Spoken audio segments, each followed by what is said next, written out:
Pra, pse ka rëndësi pra? Sepse ne duam të dallohemi që jemi qenie njerëzore,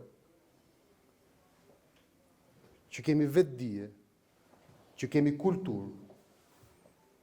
Duam dallohemi nga kafsha, duam dallohemi nga sendet, nga natyra, nga pemët. Duam dallohemi. Dhe është e njëjta vlerë dallueshmërie që unë ju ftoj ta mendoni në imagjinatën tuaj. Kur ka disa njerëz në një shoqëri që shkojnë dhe godasin murin, gërvishtin murin, i bien me grusht murit, i bien me kokë murit, ndoshta s'ja dalin dot mbanur, dakord. Por ata që do vinë pas, tek ato gjurmë që do lëmë ne mbi mur, do gjejnë dhe krenarinë e tyre, do gjejnë dhe guximin e tyre, do gjejnë dhe vlerën e tyre që po, këtu ka qytetërim dhe ka qytetar, ka njerëz të vetëdijshëm dhe jo të gjithë kanë qenë të bindur dhe të dorëzuar.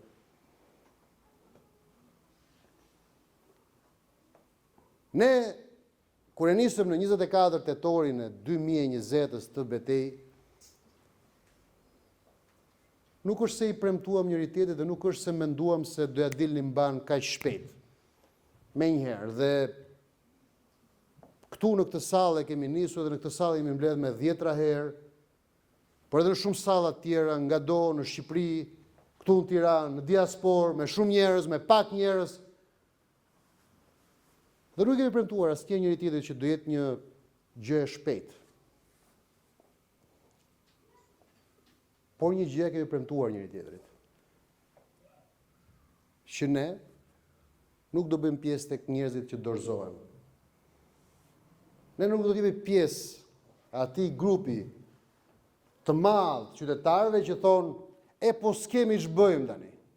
Këta janë Rama, Berisha, Meta, të mëdhenj, gjigantët. Jo. Ne mendojmë dhe të besojmë që qytetarët shqiptarë e kanë mundësinë brenda tyre të eksplorojnë, të përpiqen, të gjejnë, të zbulojnë mundësi tjera, alternativa tjera. Çfarë bëjmë ne këtu është rezistencë e qartë që i mungon një element bazë, që e bën edhe më të vështirë rezistencën tonë. I mungon dëshmia në sytë e qytetarëve. Sepse shumica e qytetarëve nuk na shohin dot për shkak të mungesës mediave. Shumica e qytetarëve, shumica dërmuese e qytetarëve as e kanë idenë të kësaj historie ka 10 vjeçare, as e kuptojnë dot, as u shpjegojnë dot dhe e dini ku është gjëja më e bukur, është që edhe kur ndodh që ti ftohesh në media, ti je përballë një gjendje të tillë, sepse gazetari thotë 1 minutë 60 sekonda. 1 minutë 60 sekonda thotë. Të trajton pra thotë parti e harruar thotë. Por në 60 sekonda. Parti e harruar por 60 sekonda. Për shembull ta them, po ja marr, në qoftë se keni 4 kryetar të partish që janë të famshmet, që publiku u ka ndjekur historikun, mendimet, aktivitetet, debatet, çdo ditë dhe për atë është e thjeshtë sepse për publikun është thjesht një ndërlidhje logjike ditë pas dite, sepse një ditë ka ke Eni Vasili, një ditë ka ke Blendi Fevziu, një ditë ka ke Grida Duma, një ditë ka ke Arjan Çani, një ditë ka ke Erlam Hilli, një ditë ka ke A2, një ditë ke Euronews. Dhe për atë në momentin që ti thua 60 sekonda, ai thjesht mjafton të vazhdoj aty ku e ka lënë një natë më përpara. Tani imagjinoni pak çfarë vështirësie ka njëri që thua parti e harruar. Njerëzit nuk e din fare kush je ti, a ekziston ti, ç'a betejë është ke kaluar ti, thotë, ç'a është ky UFO, ja nga doli ky. Edhe 60 sekonda thot ai. Pra ti thua kështu, ç'a do them unë 60 sekonda tani që mos të dukem edhe delirant. Se ti edhe në sfidë, se ti po thuash një gjë që për shembull ka të bëj me djenin tënd të brendshme, ata e kanë gati, ja deliranti. Ja mashtruesi, e kanë gati ata. Pra kurthi Është aty, i përgatitur për ty. 60 sekonda do ai. Po prit më dale se ti s'm di kush jam, ti s'di emrin tim, ti s'di historinë time. Ti nuk di asgjë për mua, ti s'di çfarë sfidash kam kaluar unë, çfarë dhimbjesh kam kaluar unë. Ti s'di çfarë historish njerëzore kam përjetuar unë në 4 vite. Ti nuk di idetë e mia. Jo, 60 sekonda, 2 minuta, 3 minuta. Dhe pastaj këtë e quajnë favor. Po ja të paktën ta dham hapësirën, ta dham mundësinë mediatike, dole. Dhe e quajnë të kryer. Por ja ku po ju ftoj juve. Si do ndjeshit ju? Në qoftë se para jush do t'i një që se keni takuar kurrë dhe thot, si e mor burr? A je mirë? A do legët që më ke borxh, kur do më japësh? Ti do e shofësh, çe tu thon më ti? Po prezantohu kush je më se s'njoh. Po jo më vëlla, sepse unë njoh njonin që njefi shokun tat, që ka ndërtu një 2 gjëra aty ke shtëpia jote, po unë e kam dhënë borxh ti, që ai e ka dhënë atij, që ai ka dhënë atij dhe pastaj ky borxh më ka ngel mua, që do më japësh mua. Se pothuajse është e njëjta logjik. Të të vi një i panjohur dhe të të shpjegoj një histori që ti se ke iden fare. E njëjta logjik është. Të të vi nën kontraktor, mbas nën kontraktorit të vi jo Mondi, po të vi Leonida, thotë Leonida e kam bërë zyrën, thotë do më japësh mua lekët, thotë. Edhe Leonida ka një të keq se vjen edhe le aty poshtë zyrës gjithë ditën. Kjo është pak a shumë historia. Nëse kemi parë dhe nga ta që lejnë Top Channel, po. Por historia është që ne e megjithatë duhet jemi të vetëdijshëm që këtu po ndodh një vepër e jashtëzakonshme. Është në nderin ton që ta themi haptazi që ne e dim të vërtetën. Unë nuk kam në i problem të pranoj që në momentet caktuara betejë ka qenë aq e ashpër sa që na ka dërmuar fare. Betejë ka qenë aq e vështirë sa që na ka thyer brinj e kocka. Patjetër. Dhe unë nuk kam problem edhe të pranoj dhe faktin që muri përkohësisht na ka plandosur. Përkohësisht. Dhe unë se kam fare të vështirë të pranoj që muri e ka fituar betejën e këtyre 4 viteve, edhe me mua si person, edhe me ne si komunitet. Po. Por sot, unë po juftoj ta mendoni kështu. Muri fitoi, por a do dorëzohemi ne? Muri na plandosi, por a do dorëzohemi ne?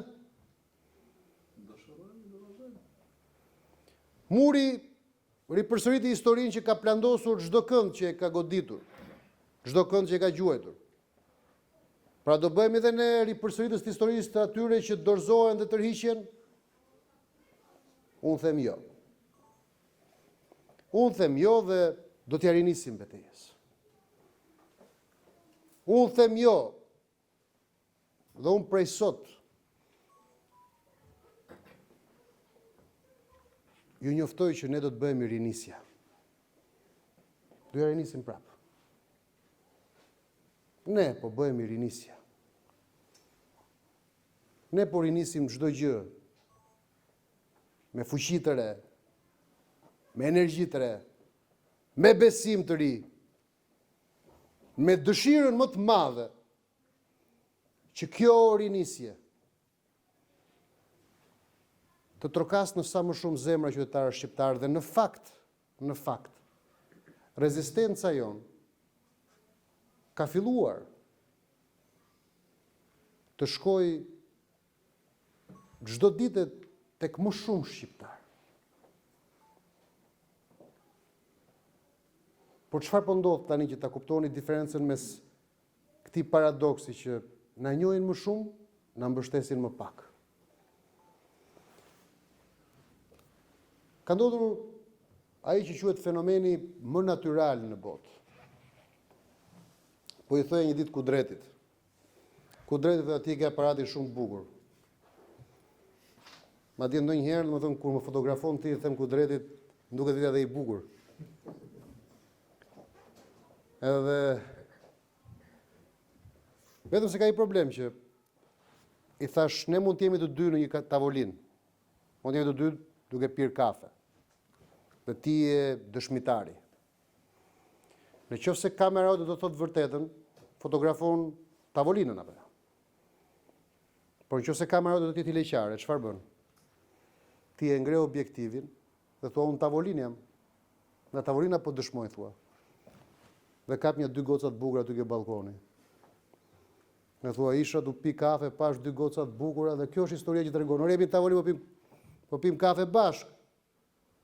Jo, kamera ka ato gocat, unë jam du pi kafe me ato gocat u ti. Është pak a shumë, se është dhe beqar Kudreti, prandaj ti bëjmë çik. Ja, rrofshë.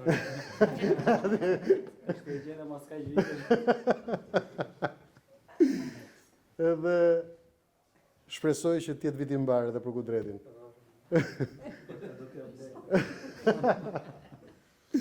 Dhe është një gjë, pak a shumë me mediat në Shqipëri.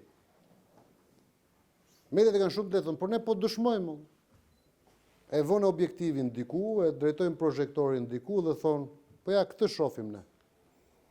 Këta shohim ne. Ne shohim 4 parti të reja, thonë ata. Shaballap dhe Qorishe, thonë ata. Çu thonë ata? Shaballap, Qorishe, Shaballap, Qorishe, këto janë 4 parti të reja, thonë ata. E kanë ngritur objektivin çdo media dhe thonë, këta janë, thonë. S'ka tjerë, thonë. Po sigurisht që publiku nuk e ka të lehtë që të kuptojë dhe të analizojë, sepse mendojeni veten, ju jeni njerëz që punoni me orë tëra. Jeni njerëz që mundësinë reale për të analizuar ngjarjet e ditës, për t'i kuptuar, për t'i shqyrtuar, për të shkuar në themel, i keni shumë vogla se jeni aq të lodhur nga hallet, nga ditët tuaja. Sa që po pa televizor, po çfarë ti bëjmë ne? Këta dalin televizor. Këta njohim ne. Këta janë tani. Pra kur kamera dëshmon vetëm Shaballap dhe Qorishe, Shaballap, Qorishe, Shaballap, Qorishe, sigurisht që në mendjen e njerëzve kjo gjë krijon dal nga dal bindjen që këta janë pra. Por është një fenomen tjetër, sepse kjo ka një sekret tjetër në kuptimin e mesazhit, sepse njerëzit janë dhe konjunktural. Dhe çfarë është konjunktura? Njerëzit pastaj thonë, po shiko, ne mund ta kuptojmë filmin, ne kuptojmë që dikush i nxjerr televizor këta. Por në fundit këta pas kanë shanse. Këta e kanë shansin, këta e pas kanë lidh gomarin gjekundi. Pra këta do e kapin në gjë, do e kapin në i mandat, në i drejtori, në i copë pushteti, kështu që njerëzit thonë, e po këta mund të bëjnë në gjë. Me këta mund të kapim diçka. Me këta mundet të bëjmë një grusht goditje për gjërat që na interesojnë neve, për gjërat që duam neve. Dhe e gjithë kjo lojë shkon në atë pikë kur sugjestionimi mediatik me konjunkturalitetin e individit bëjnë mashtrimin e madh të bëhet jo i fort, por të bëhet rrymë që të rëmben. Ajo që ka ndodhur tani, është që e gjitha kjo është kthyer në rrymë që po i rëmben njerëzit. Jo në Shqipëri ama. Jo në Shqipëri. Në Shqipëri, e vërteta është, dhe unë kam shumë respekt për çdo shqiptar që jeton në Shqipëri. Shumë respekt. Më shtuar shumë respekti për shqiptarat që jetojnë në Shqipëri. Po shumë fare. Do them një gjë që e di që politikisht është gabimi më i madh, po kam një respekt të jashtëzakonshëm për shqiptarët që jetojnë në Shqipëri. Shqiptarët që jetojnë në Shqipëri e marrin seriozisht jetën e tyre dhe nuk lejojnë të bëhet asnjë eksperiment me jetën e tyre. Sepse ata e dinë shumë mirë që ka përgjegjësi direkte tek fëmia e tyre, tek shkolla ku shkon fëmia, tek rruga ku ecën. Po këta mitingashtë e diasporës, këta më dolën surrogato katastrofike. Nuk paska gjë më të shëmtut, nuk paska gjë më zhgënjyse se sa shqiptari diasporës mitingash që i paska pas marrë malli për mitingje më.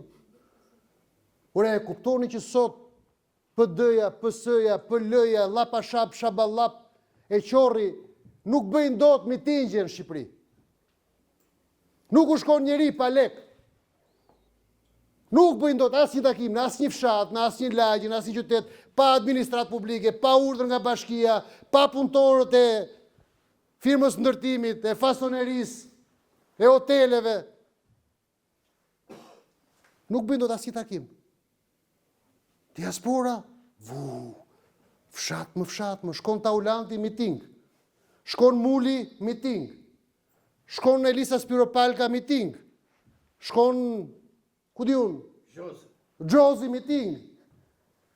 Po s'ngeli politikani Tiranës, i ri dhe i vjetër, në qese dhe në profilaktik, që nuk bëri miting më rrëlla, ku do fshat më fshat, lagje më lagje, që në Itali, në Greqi, në Gjermani, në Belgjik, në SBA. Dhe e dini pse ndodh kjo? Sepse ata i bien shkurt. Ata kujtojnë se është akt patriotik. Ata kujtojnë për Shqipërinë.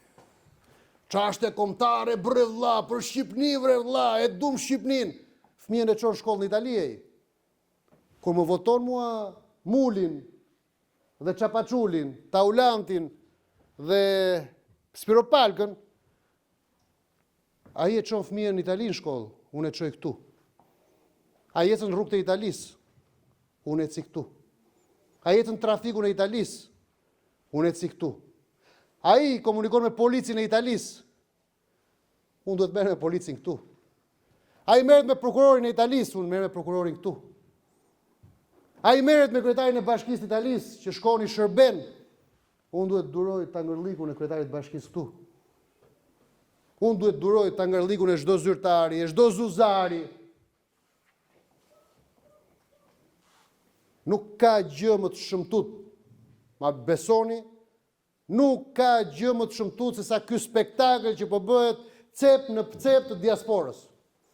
Gjë më e shpifur dhe turp t'i vi diasporës shqiptare. Diasporës shqiptare, çdo shqiptari në diasporë t'i vi turp që janë bërë mitingash, t'u vi turp dhe unë nuk dua asnjë vot prej tyre.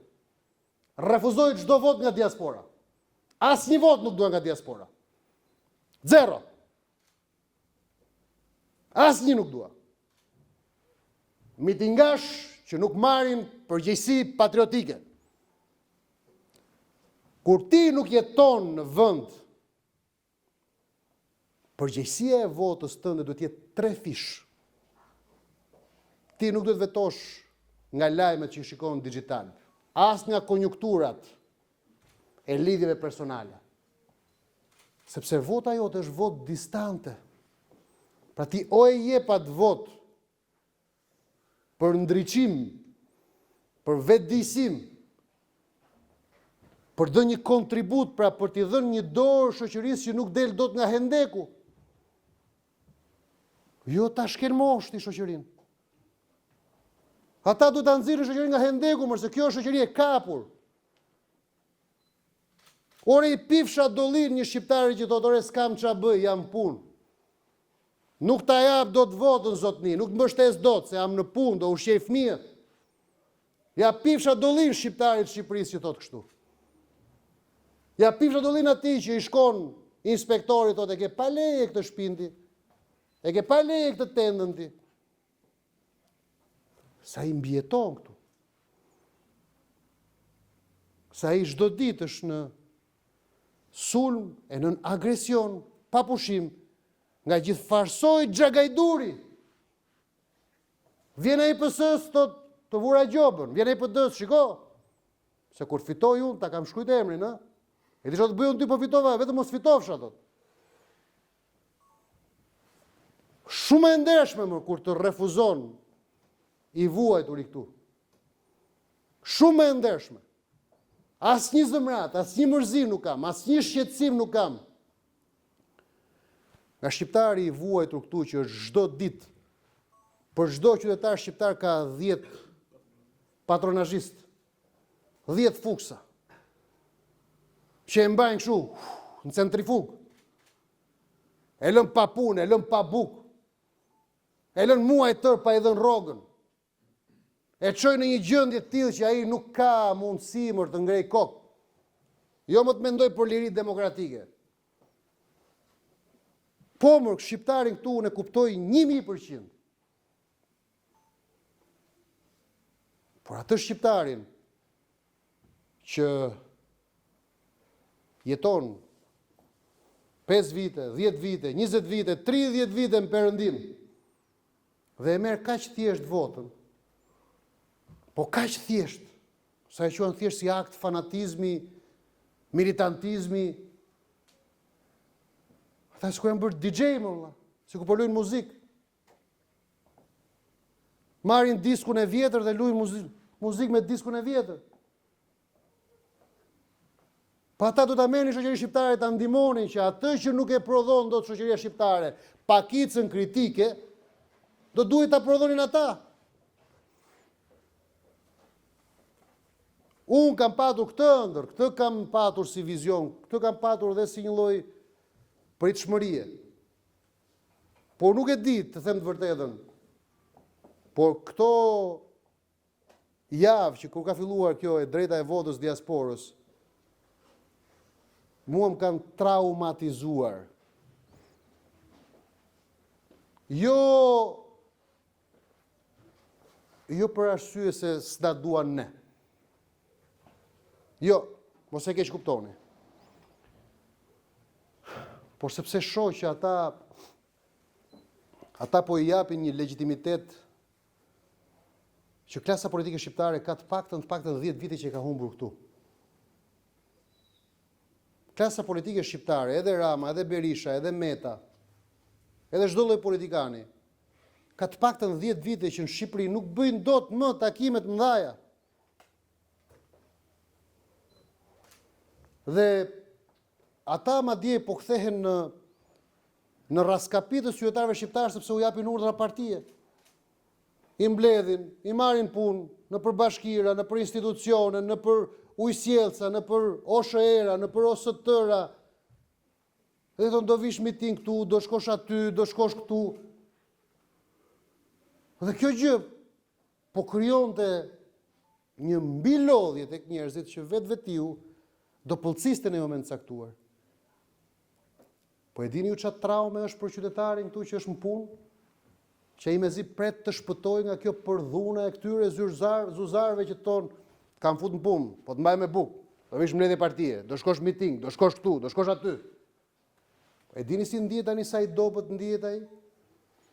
Kur sheh mitingjet në diasporë, ai thotë ai, s'pas kam çfarë të bëjmë unë. Që nga me dënuar, thotë.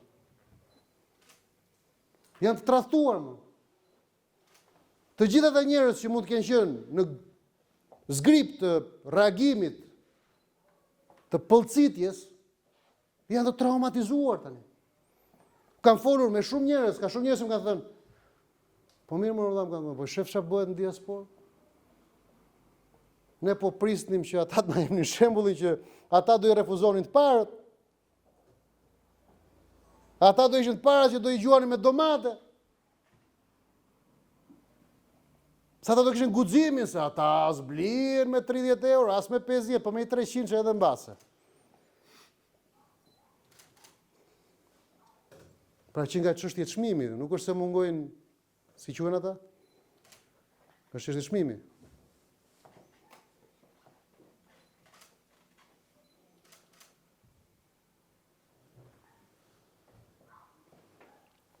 E thash këtë gjë, sepse në fakt, e vërteta është kjo që rinisje do të thotë t'ja rinisësh nga e parë në çdo gjë. Dhe rinisje do të thotë njerë duke rinisur kontraktualitetin me shqiptarët. Ne nuk do themi të vërtetën më vetëm për ata. Pse ja e thamë të vërtetën? Ja dolëm dhe i plasëm gjithat vërtetat në Rama, Berisha, Meta, Rama, Berisha, Meta, Rama, Berisha, Meta. Po kjo është bërë një histori kaq qelotshme, sa që unë nuk e dia, ka shqiptarë që nuk i di bëmat dhe gjëmat e tyre? Po s'ma hamun e mua që shtojmë në një gjë më tepër, shtojmë në një erës më tepër arabike apo orientale, për t'i bërë shqiptarët që të kuptojnë se sa i dut që nga Rama, Meta, Berisha, na vodhën ore, oi, të korruptuarit ore, na morën qafë ore të korruptuarit. Apo si që bën njëri, mos na lini vetëm, bashkimi i popullit. Shtojmë gjë në këtë. Unë nuk mendoj që shqiptarët nuk e dinë të vërtetën. Unë mendoj që shqiptarët e dinë vërtetën, por shqiptarët nuk po mësojnë dot dhe nuk po dinë dot vërtetën e tyre, brenda tyre. Kështu që rinisja do të kërkojë nga ne që t'u themi të vërtetën shqiptarëve për ne, qytetarët. Ne duhet flasim për veten tonë tashmë. Ne do të flasim për atë që na bën të pafuqishëm para murit. Për atë që na bën të dorëzueshëm, të thyeshëm përpara murit. Sepse bindja ime është që muri nuk është realisht aq i fortë. Bindja ime është që jemi ne paraprakisht defektoz. Ne nuk shkojmë me fuqinë e vërtet para murit. Ne nuk shkojmë me objektiv të qartë para murit. Jani më ka mësuar atë majën e grushtit. Maja e grushtit që kërkon atë që quhet përqendrimi i fuqisë njeriut. Kur ti grushton, boksieri duhet ketë një taktik që përveç se godet me majën e grushtit, por duhet që fuqia e shpatullës dhe pjesës tjetër të kraut, para kraut, grushtit, duhet të sjellë të gjithë peshën e trupit tek maja e grushtit. Pra kërkon përqendrim maksimal të energjisë. Dhe që qytetari ta përqendrojë këtë gjë, do të jeti vetëdijshëm çfarë po godet, në çfarë betejë po hyn dhe apo hyn për të fituar. Pra ne duhet të ndryshojmë të gjithë setupin kulturor, të gjithë formësimin kulturor qytetarëve shqiptar. Në qoftë se ne nuk e ndryshojmë mënyrën e menduar të qytetarëve shqiptar, çdo lloj hapërdarje nuk na çon askund, na duket sikur godasim, na duket sikur kundërshtojmë. Por e vërteta është që pos përqendruam energjinë, asnjë goditje jone nuk do ketë asnjë lloj vlere. Pse gara e Tiranës është një mundësi që ne të përqendrojmë energjinë. Është sepse është një garë vetme. Është një garë vetme. Dhe për fat të mirë është një garë që do të na kërkojë që neve të drejtohemi atyre që janë qytetarë të Tiranës. Kështu që s'kemi nevojë për diasporën. Do merrem me ata që kanë halle këtu. Diaspora të regjistrohet për Taulantin, për Jozefinën dhe për Tikun. Dhe pastaj kuptohet që do votojnë për Salion dhe për Edin. Por le të regjistrohen. Por diaspora të bëjë çfarë doj. Nuk ja duam votat diasporës. Ne duam votat e atyre që ecin çdo ditë në rrugët e Tiranës. Atyre që e shohin Tiranën çdo ditë të shqepur, të qepur. Atyre që çdo ditë ballafaqohen me bashkinë, me OSHE-n. Atyre që çdo ditë ballafaqohen me arrogancën e institucioneve, me kopshtet që ushqimet i kanë jo cilësore, me çerdhet që trajtimin e kanë jo cilësor, me shkollat që po shkojnë gradualisht gati për të bërë mitingje tiku në për shkolla, po shkojnë me nga 600 veta në klasë. Avash, po arrim në përmasa mitingjesh klasë më klasë. Universitetet që po kthehen si biznese fasonerie, se do na shajnë ndonjë që si biznese fasonerie që ta qep si duash diplomën. E kështu me këtu është betejë. Me ata qytetarë që u dhëm çdo ditë, e vërteta, ajri, shërbimet, rrugët, institucionet, zyrtarët, taksidarët, inspektorët, drejtësia,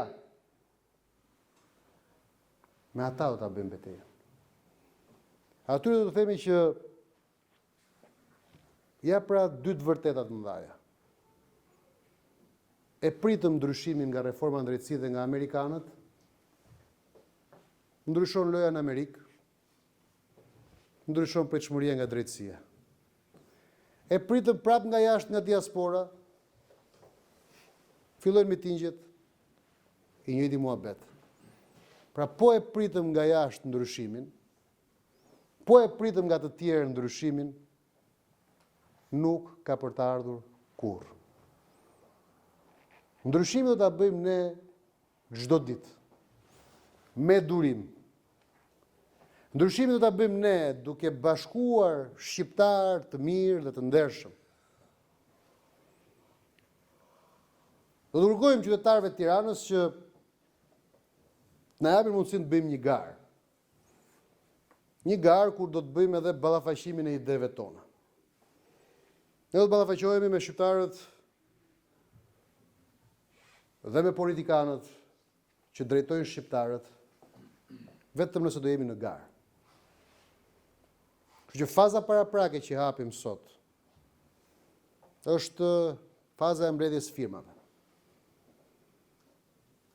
Nuk ma mendje që është e pamundur, por gjithçka bën vaki.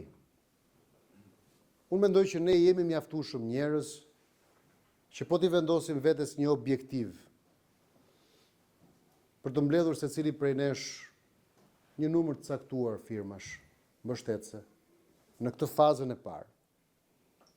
Pra faza e parë do të organizuar në nivel personal, njohjesh personale.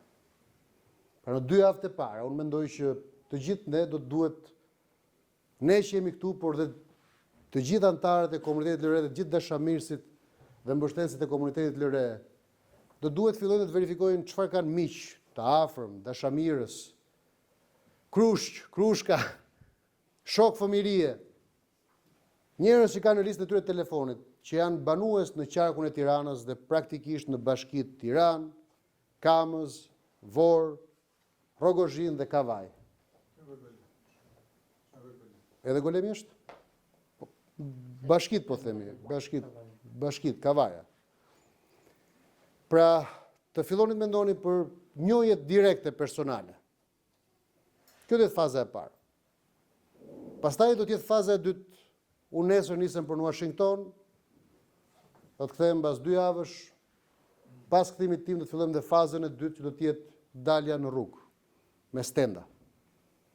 Do dalim, do të provojmë që të kërkojmë mbështetje të qytetarëve shqiptar. Sigurisht që çdo ditë do të vazhdojmë që të bëjmë atë që quhet thirrje për qytetarët shqiptar që ata të angazhohen për të na ndihmuar. Unë kam thënë, ne kemi modestisht një ndjekshmëri që çdo ditë është 10.000 shikime në ditë. Po ti llogarisësh të gjitha rrjetet sociale janë 10.000 shikime në ditë. Por po ta marrim kështu, 10.000 shikime në ditë në çdo komunikim live. Le t'i quajmë 9.000 që janë 3 sekondësha, që janë si mondit shpejt. Po të paktën 1.000 në ditë, 1.000 në ditë, e krijoj një qartësi për atë që ne jemi. E krijoj një vetëdijsim për atë që ne, se nuk na ndjekin kot. Ore, unë e them kështu si me shaka shpeshherë, ore, mbas 4 vjetësh mërzitet dhe gruaja. Jo Marian Galdini do të ndjek live aty. Mbas 4 vjetësh i thua gruas, boll tani, ham bukës flasim, dhe hap televizorin. Njëri shef telefonin, tjetra shef televizorin ose e kundërta. Se të mbërën muhabetet. Por ne mbas 4 vitesh kemi prap 10.000 shqiptarë ku 9.000 janë 3 sekondësha, po 1.000 na ndjekin. Pra do të thotë që ka diçka këtu apo jo? Pra ka diçka. Pra diçka ka ngjitur tek njerëzit. Diçka i ngacmon njerëzit. Një shpresë gryen tek njerëzit. Dhe këtyre njerëzve që u gryen kjo shpresë, do të themi, e po është momenti që mos ta lini shpresën kështu, të pa adresuar. Është momenti që të bëni diçka. Këta 1.000 njerëz, sikur ta lodhin mendjen, secili prej tyre, sikur 3 njerëz të gjejnë në listën e vet telefonit për t'i marrë telefon dhe thotë, unë jam filani, jam shoku yt i fëmirisë, apo jam nipi yt, ose jam krushku yt. Unë nuk banoj në Tiranë, por dua ndihmën tënde për të mbështetur Arian Galdini që të kandidojë si kandidat i pavarur për deputet në zgjedhjet e 11 majit. Sikur ta bëj 1.000 qytetar, nesër i kemi 3.000 firma këtu. Tani unë nuk jam ndërrimtar.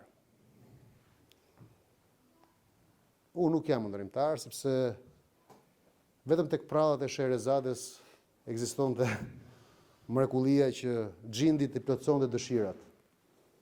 E di shumë mirë që gjasat dhe mundësitë që 1.000 qytetarë shqiptar të çojë një ditë bukur në mëngjesdet tonë, unë do bëj një akt patriotik ose do bëj një akt qytetar ose do bëj një të mirë për këtë gjë, janë 9-0. E di shumë mirë këtë gjë. Por prapë unë dua t'i ngacmoj. Do t'i ngacmoj e t'i grish sepse ne do dalim në rrugë mbas 2 javësh. Dhe unë do të doja që në mos ata të marrin telefonit, të bien telefonit të 2 apo 3 miqve të tyre, të paktën të vinë na takojnë ato stenda. Të vinë shtrëngojnë dorën me ne në ato stenda. Pra unë dua që ata të japin energji atyre stendave. Pra gjithë kjo fushat në këto 2 javë, do të jetë një thirrje për energjitizimin e këtyre njerëzve. Mundet dhe mos t'ja dalim. Mundet. Ne dështuam vjet për shembull për të mbledhur firmat për Bashkinë e Tiranës apo jo. Në fakt dështuam jo për fajin tonë sepse kur na kishin mbetur edhe 3 ditë afat, PQZ-ja ndryshoi formularet dhe ne na duhet i riktheheshim të gjithë proceset nga e para, po ishte e pamundur. Neve kishim bër diku tek 2500 firma, na mungonin vetëm 500 firmat e fundit. PQZ-ja na bëri atë marifetin e famshëm dhe ne në 3 ditë kohë nuk mund t'i riktheheshim mbrapa të gjithë procesit. Por ja që vjet për shembull ne arritëm në 2500 firma. Kështu që shpresat janë të mëdha, unë nuk mendoj që do kemi pengesë. Me çfarë mbaj mendun, vetëm me njohjen personale të komunitetit tonë, neve rreth 500 firma i mbrodhëm vetëm kështu në njohje personale, rreth 500 firma. Si nivel i parë, pra, personal. Po, ku të dalim në rrugë, ne do e ndjejmë të vërtetën. Sa qytetarë Tiranës do ta kenë nga dishmërinë që por të na japin mundësinë të përballemi. Unë nëse Arjan Çani na dha 60 sekonda për të shpjeguar LRE-n. Qytetarët shqiptarë me ato 3 firma do na japin 30 ditë për ta shpjeguar LRE-n. Një garë 30 ditë, një fushatë elektorale 30 ditë nuk është pak. Nuk është pak. Nuk janë 60 sekonda, janë 30 ditë. Janë 30 ditë ku ne do shkojmë lagjet Tiranës, Kavajës, Kamzës, Rogozhinës, Vorës. Ne do flasim me njerëzit. Do u shpjegojmë njerëzve. Çfarë jemi, kush jemi, çfarë bëjmë, çfarë besimi na ka bërë bashk, çfarë qëllimi na ka bërë bashk. Por mos harroni që tani ne kemi një fuqi që nuk e ka asnjë parti politike në Shqipëri. Ne jemi të parë dhe të vetmit. Të parë dhe të vetmit në historinë 113 vjeçare të shtetit shqiptar. Të parë dhe të vetmit. Që kemi 3 dokumenta bazë të shkruara. Kemi kartën e vlerave që është programi themeltar i Lëvizjes Re. Ku aty është e shkruar në imtësi, me thellësi edhe shkencore, edhe programatike, edhe shpirtërore, sistemi i vlerave ku ne besojmë, paketa e parimeve që ne besojmë, mënyra se si ne e shohim shoqërinë të zhvillohet, janë shkruar aty. Pra ne shkojmë ballhapur para qytetarëve shqiptarë, nuk shkojmë më thjesht një grup njerëzish që ore po çfarë jeni ju. Karta e vlerave është një dokument që flet vetë. Por ne tashmë kemi arritur që të ndërtojmë dhe një program ekonomik. Pra kemi një program ekonomik që është i tëri i shkruar, do ta prezantojmë, por e dini çfarë? Ne nuk kemi program ekonomik nga ato që bëjnë partitë politike në Shqipëri, që do ulim taksat kaq, do i ngrem pensionet kaq, do investojmë kaq, do bëjmë këto çuditëra, pra jo premtime shifrash. Jo. Neve kemi gjetur atë që quhet rruga e artë e komunikimit sipas nderit që na takon neve. Ne kemi marrë buxhetin e shtetit, e kemi zbërthyer, i kemi bërë analizën, zë më zë, sektor më sektor, kemi marrë shifrat, kemi analizuar prioritetet që janë përzgjedhur se ku shkojnë këto shifra, dhe i kemi ridimensionuar, dhe si një parti që kemi guxuar të ndërtojmë një koncept të djathtës humane, kemi rivizatuar buxhetin e shtetit se si do ta administronim ne si LRE këtë buxhet, duke ndryshuar prioritetet, ndërthurjet ndërsektoriale, politikat fiskale, dhe çdo ndryshim prioriteti shoqërohet me një shifër të caktuar e cila shpëtohet nga shpërdorimi nëpërmjet prioriteteve të gabuara që ka qeverisja aktuale dhe që ka patur faktikisht çdo qeverisje në Shqipëri në 34 vitet, 35 vitet e fundit. Pra ne nuk jemi duke bërë program nga ato me premtime në ajër. Ne duke bërë atë që është detyra e përgjegjshme që duhet ta bëjë çdo politikan normal, siç ndodh në botë. Ju e mbani mend, ishte e freskët politika në Shtetet Bashkuara të Amerikës kur çdo premtim që thoshte, nuk thoshte Trumpi do ja ulim pensionet, do ja ulim këto apo do ja ngrem këto. Thoshte ne do bëjmë këtë politikë. Pra, Trump e fliste për një prioritet. Edhe Qemalia, më falni, fliste për një prioritet tjetër. Pastaj ishin ekonomistët që e zbërthenin që si do dalin parat. Pra nëse parat do shkojnë tek teknologjia, si do dalin? Po çfarë efekti ka këto para për shumë? Pse mos shkojnë ta zëm tek bujqësia? Pse është më mirë të shkojnë këtu? Dhe ata i jepnin të gjithë arsyetimin që vetëm lëvizja e prioritetit i jep të shtetit një energji të re, edhe në vende pune, edhe në investime, por edhe në shlirim fondesh, sepse i jep të efekt. Teknologjizimi ndikonte tek bujqësia. Sa më shumë të investoj në teknologji, aq më e lehtë bëj puna në bujqësi. Po ja marr si shembull. Pra gjithmonë sot duhet që ti të gjesh ato që quhen mënyrat e mençura. Paraja e çuar në një bujqësi që është e pa mekanizuar, e fragmentuar, është thjesht para e humbur, sepse ti prapse prapa të para do e çosh për militantët e tu. Do kënaqësh 10 militantë partisë tënde dhe do lësh pa kënaqur 300 të tjerë. Ti do i çosh me AZBR-n parat 10 militantëve të PS-s dhe të gjithë tjerët do i lësh shikojnë, po si i mori parat ky? Edhe pastaj do i çosh atë Fuksin apo patronitin do të shiko, do t'i marrësh ti parat. Hajde se kemi stilin, hajde ke partia. Po kjo nuk e zhvillon bujqësinë. Kjo nuk e zhvillon vendin. Kjo ndërton ekonomi personale, por jo ekonomi të integruar, funksionale, e cila rrit kapacitetet e saj, edhe prodhuese, edhe punë krijuese, edhe taks paguese më në fundit. Duhet vetëm një mendje e ndershme. Dhe ky ka qenë programi ynë. Por ky program bazohet tek doktrina, që është dokumenti i tretë, doktrina neo-shqiptariste.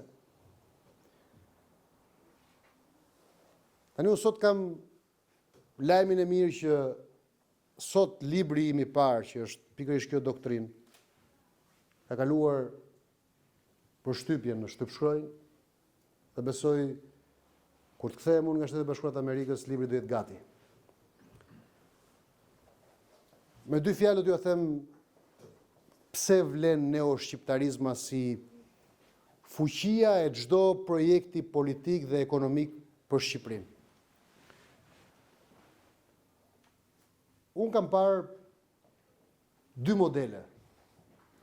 Kam parë modelin e Risorgimentos italian, rilindjes italiane, apo ripërtëritjes italiane. Dhe kam parë dhe bashkimin e Gjermanive në dy momente, në momentin e Bismarckut, por edhe në momentin e Helmut Kohlit. E dini çfarë thonin të gjithë studiuesit për këto modele? Të gjithë thonin që politika edhe italiane, edhe gjermane, kishin një dakordsim të çuditshëm, që çështjen e bashkimit do ta kishin bisedë, ëndër, aspirat, qëllim të përbashkët të gjithë. Dhe bëhet fjalë në kohë kur fragmentarizimi ka qenë edhe i paguar, edhe kanë qenë nën pushtime, kanë patur ushtrime bajoneta, por ata kishin këtë lloj dakordësimi. Por gjëja tjetër, ata kishin rënë dakord strategjikisht që njëra nga pjesët do duhet ishte lokomotiva e bashkimit. Pra do duhej të merrte përsipër që të bënte zhvillimin ekonomik, zhvillimin institucional, të bëj modeluesja, pra si do duhet ishte ky shteti, pra do duhet kishte të gjithë fuqinë e një shteti me praktika, me protokoll, me liri, me adet dashuri, me rituale, me nder, me të gjitha. Tani mendojeni pak. E dini çfarë kam zbuluar unë rastësisht me sa shkruaj këtë libër.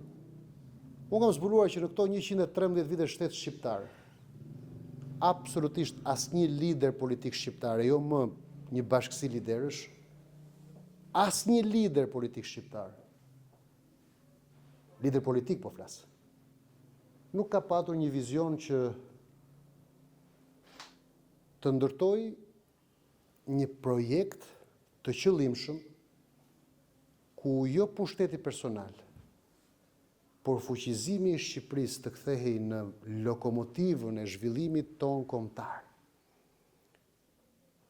Pra të sakrifikonte pushtet personal për fuqizimin e institucioneve shqiptare.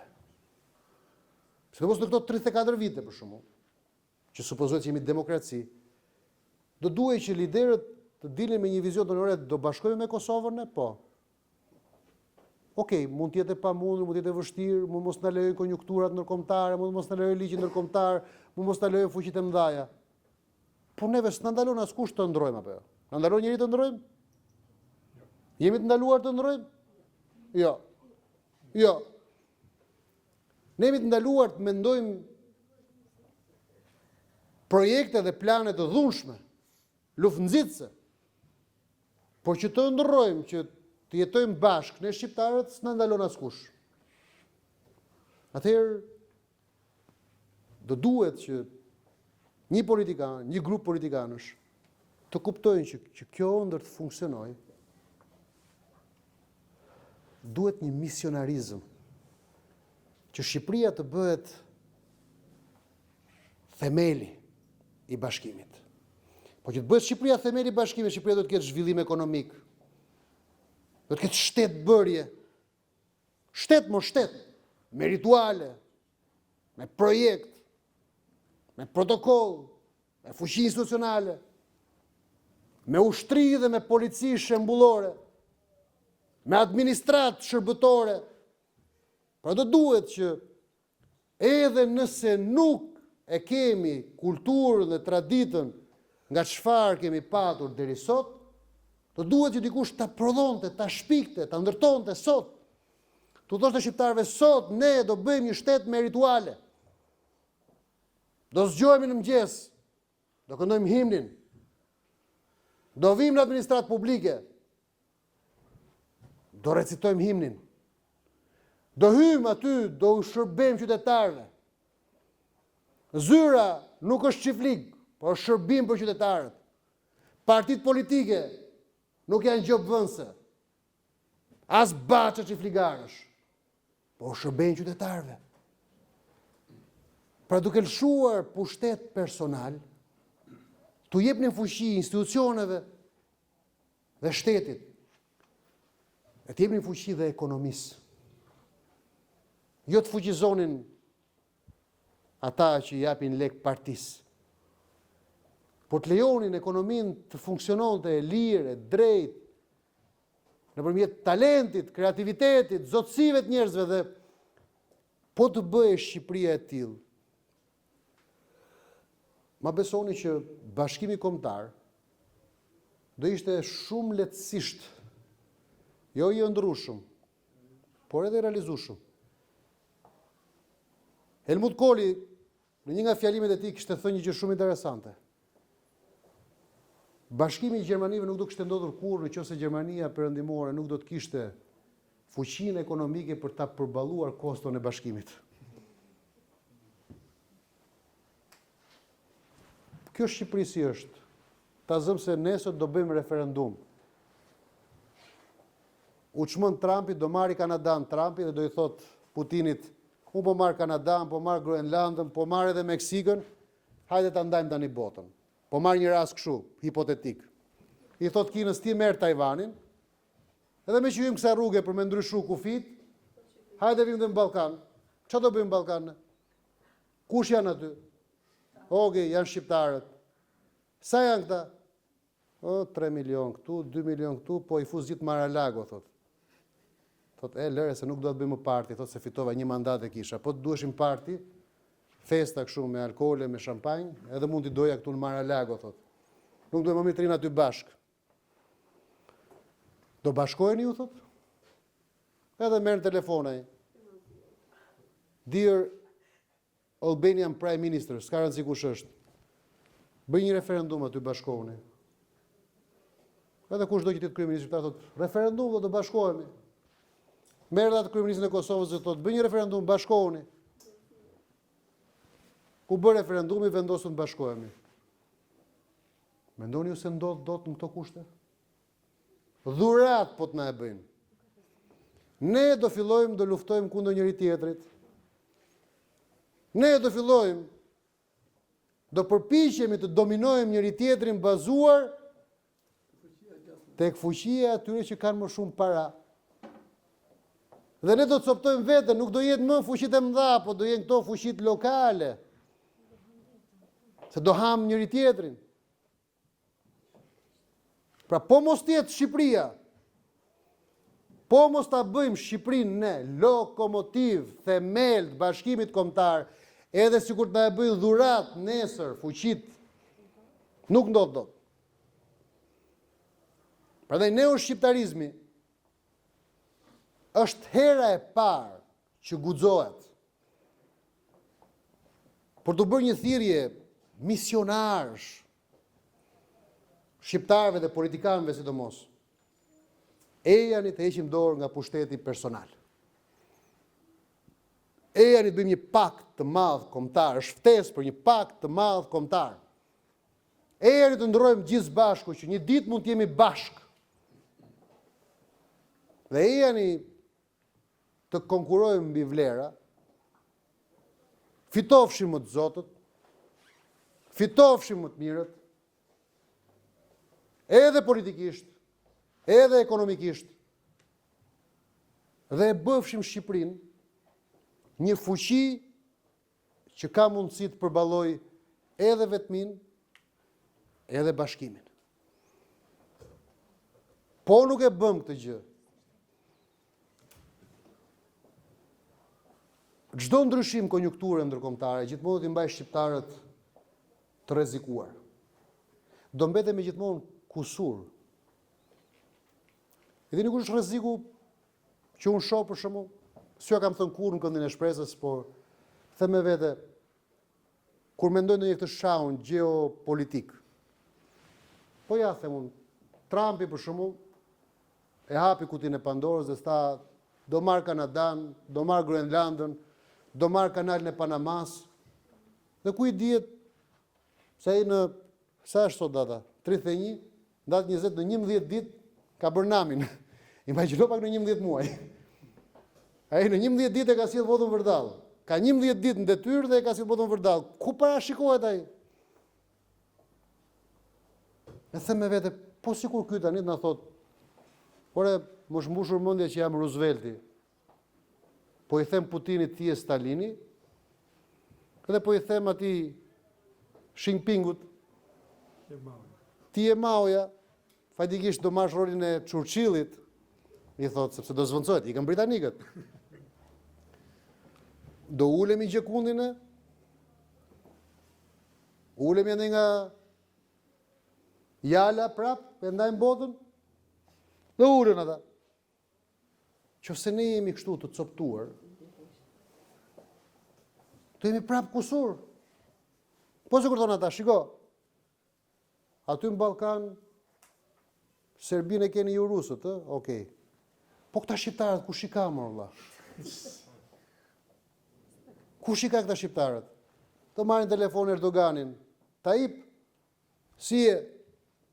Të ta lëm ty? Ja, shikon? E dëgjoj Tayyipi. E dëgjoj? Thuaj ku drejt që Tayyipi nuk është i vëmendshëm.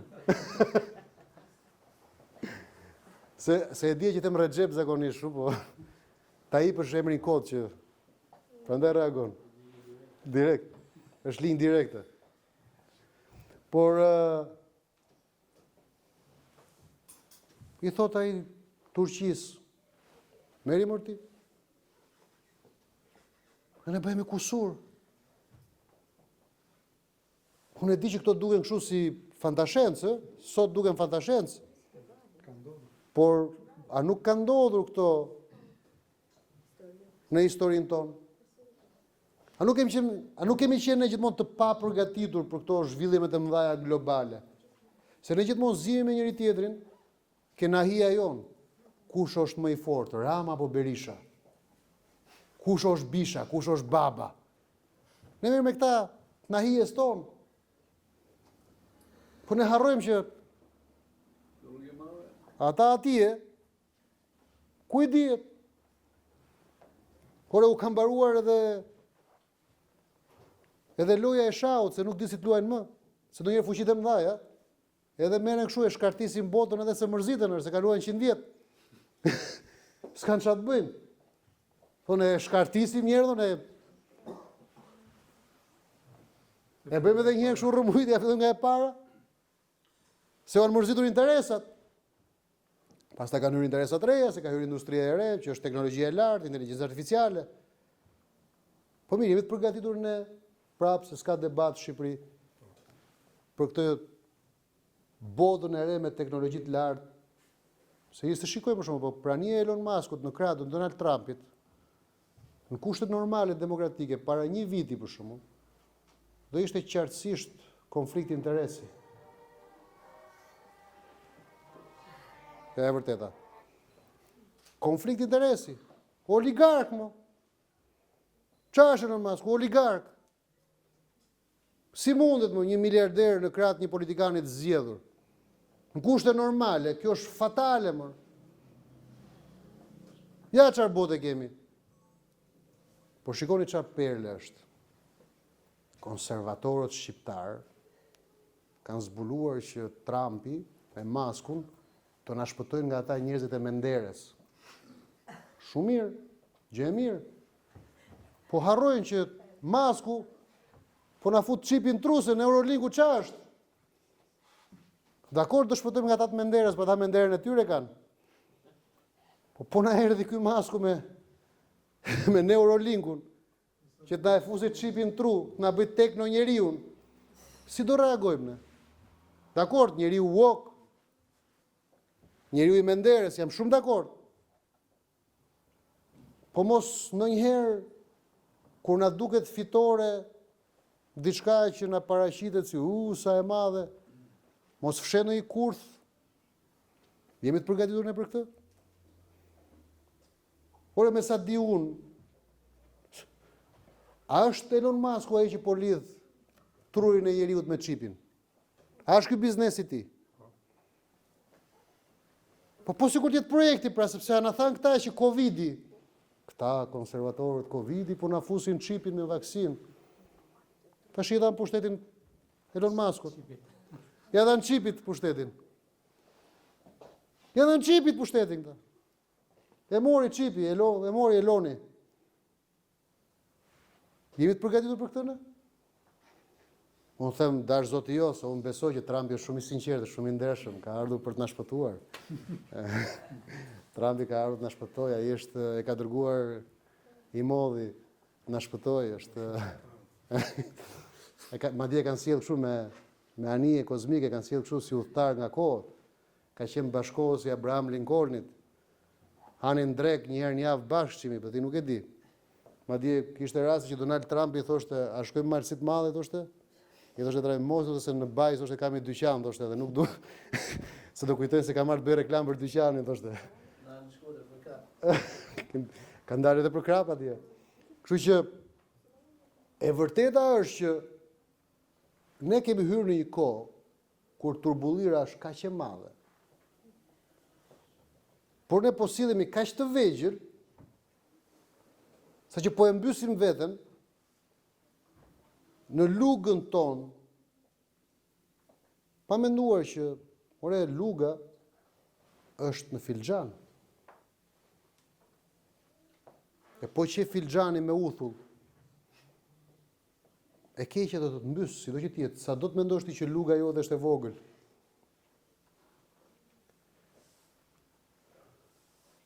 I thash të gjëra se doja t'i ndaja si reflektim sot me ju, se i kam menduar dhe më kanë munduar me veten time. Sepse në fakt unë dua që sot ne të rinisim dhe këtë gjë. Të rinisim dhe një vetëdijsim për një përgatitje të shqiptarëve, për një betejë përtej betejës direkte. Po, më betejë direkt është betejë e Tiranës. Por ne duhet t'ja rinisim, që t'i përgatisim njerëzit që ta hapin mendjen për çështje, për mundësi, për alternativa, për gjasa që mund të jenë shumë të mëdha se ne dhe nëse si jemi të përgatitur do na mbysin. Nëse si jemi të përgatitur do na tresin. Shoqëria shqiptare nuk duhet të flasë vetëm për çështjet e nahijes së saj. Shoqëritë të mëdha janë ato që flasin për çështjet e tyre, por përgatiten edhe për gjithçka që mund të vijë. Tani mendoni, toka është e vogël apo jo? Po pse Shtetet e Bashkuara të Amerikës në këtë tokën e vogël kujdesen që të kenë dieni për kozmosin? Sepse duan ta dinë se po na erdhi një asteroid, na çon me pushime. Pra kjo e njëjta gjë është. Pra ne duhet ta dimë çfarë po ndodh në Amerikë, çfarë ndodh në Rusi, çfarë ndodh në Kinë. Se na çon me pushime. Na marrin me varka, na çojnë në Mar-a-Lago, thonë ky është driloni i ri i shqiptarëve, ku mund të shikoni udhëheqësit me varka. Bëjnë çfarë duan.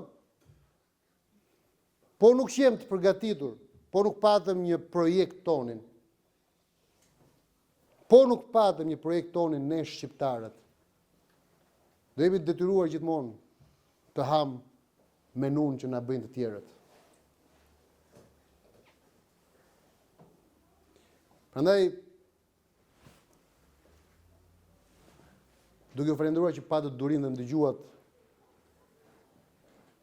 në këtë reflektim të gjatë, ky ishte takim i pa përgatitur, në kuptimin nuk është se kishte në një agjendë si takim, nuk është se kishte në një rregullsi si takim. Po thjesht doja që t'i jepja nisje kësaj fushate. Dhe nuk është se kisha përgatitur as fjalim, as gjë, por më tepër duke se nesër jam për udhëtim dhe kam qenë kështu e gjithë kohës duke shkruaj librin, shkruaj kartën, shkruaj materialet përditshme, hyr live, dhe nuk është se kam qenë kështu shumë i organizuar në mendime. Kam qenë goxha furtun në mendime gjatë kësaj periudhe. Por prap doja t'i ndaja me ju bruto. Pra nuk doja t'i zbukuroja, nuk doja t'i rendita, doja t'i ndaja bruto mendimet e mia.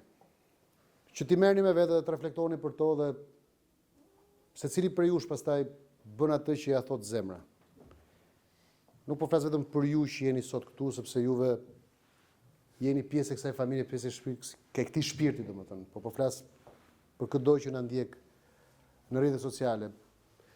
Ata qytetarë shqiptarë që na ndjekin rregullisht e kanë mundësinë që ditë pas dite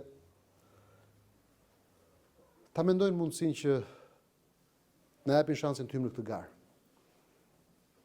Por nga ana tjetër, ne premtojmë që hyjmë apo s'hyjmë në garë, ja dalim apo s'ja dalim. Në 12 maj ne do jemi prap këtu për neo-shqiptarizmën. Ne do jemi prap këtu sepse ne jemi rinisja. Uroj që t'jemi në garë, sepse kjo do të na lehtësoj shumë, do të na avancoj shumë në komunikim me shqiptarët. Betejat gjithmonë janë një mundësi më e mirë që të njohin më shumë shqiptarë. Betejat janë ato që t'japin më shumë dukshmëri, por dhe fuqinë mesazh. Uroj sinqerisht shumë që t'jemi në garë, por dhe po nuk qemi në garë. Mos u shqetësoni, kjo do të thotë që s'ka qenë plani i Zotit. Ka që thjesht është. Pra nuk është fundi botës, për fat mirë, Pllumi e di që kur më lindi, unë nuk isha deputet, apo jo. Pra s'kam lindur deputet, kam lindur në maternitet dhe s'kam lindur deputet, dhe për më keq akoma kam lindur në Lushnjë. Kështu që më duhet rrugë gjatë. Duhet rrugë gjatë. Kështu që kam lindur në Lushnjë, kështu që pa merak. Jam i vetëdijshëm për rrugën e gjatë. Por duke qenë se në Lushnjë është bërë dhe kongresi i Lushnjës, ndoshta këtu fillojnë edhe themelet e Shqipërisë së re. Shumë faleminderit gjithëve. Zoti ju bekoft. Natën.